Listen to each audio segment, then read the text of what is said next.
väike koks. Ei, aitäh. No, see võtab haigutamise ära väga kiirelt.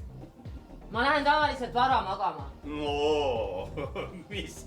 Ega te ometi hommikul ei kavatse tööle minna. Homme on ju laupäev. Ei, seda mitte, aga ma olen imelik. Kell 9 tuleb uni peale, 5:30 läheb ära, isegi laupäeval. Lauke. Kuidas palun? Noh, lõukesteks nimetatakse seda, kellel on varane kronotüüp. Läheb vara magama, ärkab vara üles. Neid hüütakse lõukesteks. Olete kuulnud? Ei ole, aga väga huvitav ja kusjuures väga tabav ja... Jaa, mina näituseks olen öökull. Ja muuseas, minu kronotüüp on hiline.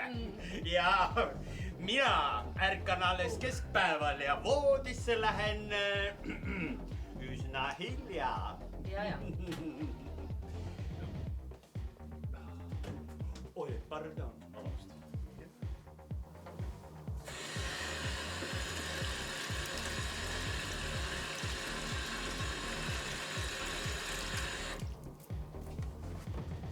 Noh, ja mis kronotüübiga sina oled? Kuidas? No, oled öökull või lõuke? Ai, ma olen hoopis nahkhiirmees. Mis nahkhiirmees? Mis asi see veel on?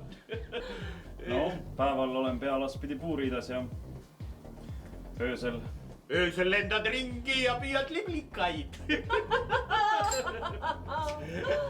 Ei. Öösel püüan ma pätte.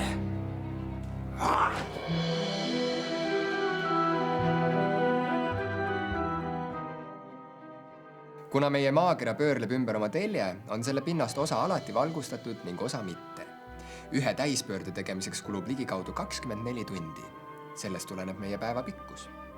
Kuna päike on meie planeedi primaarne energiaallikas, muudab valguse olemasolu või puudumine meid ümbritsevas keskkonnas palju. Kõige lihtsam märgatav muutus inimeste jaoks on nägemise muutus pimedas.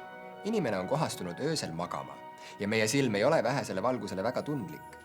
Kuigi mõned inimesed armastavad pimeda ajal ärkvel olla, tunneme me end pimeda tulekul unisena ja soovime magama minna. See aitas meie eellastel taastuda ja energiat kokku hoida ajal, mil nad ei suutnud jahti pidada. Elusolendite keha ja käitumise muutust ööpäeva ringes nimetatakse tsirkadiaanseks rütmiks. Tsirkadiaanne rütm väljendub toitumise ja magamise mustrites, keha temperatuuris, aju aktiivsuses, hormoonide tootmises ning teistes kehafunktsioonides.